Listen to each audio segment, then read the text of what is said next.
తిరుపతి గంగమ్మ జాతర ఇంత వైభవంగా జరగటానికి మొదటి కారణం జాతరను రాష్ట్ర పండుగగా ప్రకటించిన వెనువెంటనే తిరుపతిలోని ప్రజలు, అమ్మవారి భక్తులు ప్రతి ఇల్లు గంగమ్మ దేవాలయానికి తరలి వచ్చింది. ఆ గంగమ్మ జాతరను 40 ఏళ్ల తరువాత మళ్ళా ఈ జాతర సంప్రదాయాలను, సంస్కృతులను, వేషాలను ప్రజలకు తెలియచేయాలి అని దాదాపు నెల రోజుల నుంచి ఈ జాతర పనుల మీదే, జాతరను ఎలా చేస్తే ప్రజలందరూ కూడా అమ్మవారి దేవాలయానికి వచ్చి అమ్మవారి ఆశీస్సులు పొందుతారన్న పని తప్ప వేరే పని పెట్టుకోకుండా ఈ జాతరను ఇంత దిగ్విజయంగా జరిపించటానికి కారణం భూతులైనటువంటి తిరుపతి శాసనసభ్యులు బొమ్మన కరుణాకర్ రెడ్డి గారు.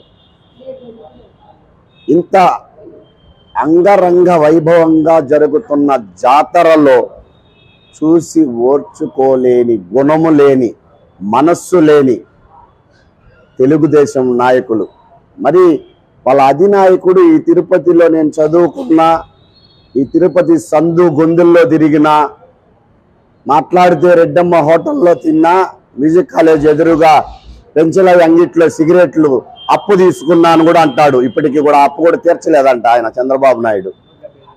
ఇన్ని చెబుతున్న ఆ నాయకుడు ఏ రోజైనా తిరుపతి గ్రామ దేవత వెంకటేశ్వర స్వామి చెల్లెలైనటువంటి ఆ గంగమ్మ తల్లిని దర్శించుకున్నాడా?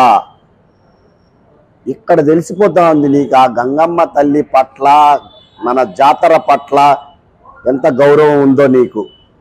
దీన్ని కూడా ఏదో రకంగా రాజకీయంగా వాడుకొని పూర్తిగా మనల్ని ప్రజలు మర్చిపోయే స్థాయికి పడిపోతున్నాం.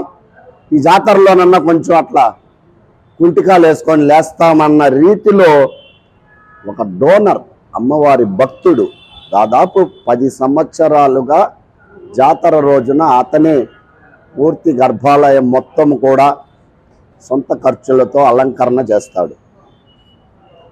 అతను చేసిన దాంట్లో నీ కుట్ర బుద్ధితో, వక్ర బుద్ధితో ఏదో కనిపెట్టేశాం, ఏదో జరిగిపోతా ఉంది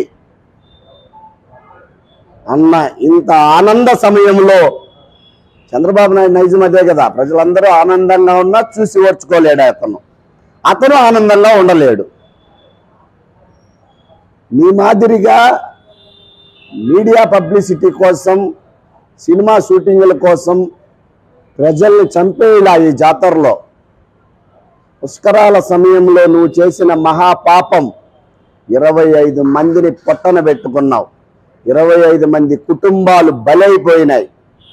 ఇంత భారీ ఎత్తున జరిగిన ఈ జాతరలో కించెత్తు ఎక్కడ కూడా అమ్మవారి భక్తులకు ఇబ్బంది కలగకుండా అన్ని శాఖల వారు సమన్వయంతో ముందుండి నడిపించిన బొమ్మన కరుణాకర్ రెడ్డి గారికి ప్రత్యేకమైనటువంటి 100 కోటి ధన్యవాదాలు తెలుపుకుంటున్నాం.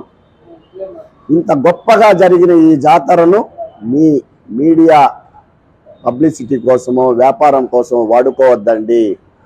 నిజంగా మీరు అలా చేస్తే ఆ అమ్మవారి కోపానికి బలవడమే కాకుండా రక్తం కక్కుకొని చస్తారు అక్కడే. అంత ఆనందంగా నా తల్లిని బాధ పెడతారా? ఆ తల్లి భక్తులను బాధ పెడతారా? చూస్తూ ఊరుకోదు. ఆ తల్లి కోపాగ్నికి ఖచ్చితంగా మీరు శిక్షింపబడతారు.